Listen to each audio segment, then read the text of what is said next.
Before we jump into the query editor, I want to quickly talk about the different sides of Power BI. Now, Power BI essentially has two distinct environments, a front end and a back end. And the front end of Power BI includes the data, the model, and report views, and it's where most of the modeling and analysis happens.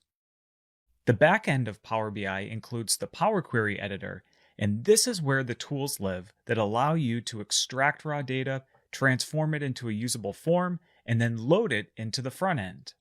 So, digging a bit deeper, the back end tools really allow you to connect to and extract data from platforms using pre-built connectors. You can use profile and QA tools to help explore the data and make sure that it's properly cleaned prior to analysis. You can transform and shape tables to add new features, modify values, group records, or sort and transform columns.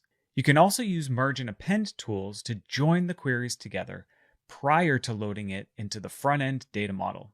And then lastly here, Power Query allows you to perform some advanced transformations through writing new M code or by customizing the M code that's been generated. So just as a heads up here, we really won't be covering these types of advanced transformations within this course. Now, the front end of Power BI is all about building data models by creating table relationships between primary and foreign keys. And once we have that set up, we can add calculated measures and columns to help visualize the data using a language called data analysis expressions, or DAX. After that, we want to design and build reports that really visualize the data in our model and create interactive dynamic dashboards. And then finally, we want to be able to publish and collaborate and share these Power BI reports with other people using Power BI service. So that said, the focus of this section is really going to be on the query editor, or the back end of Power BI.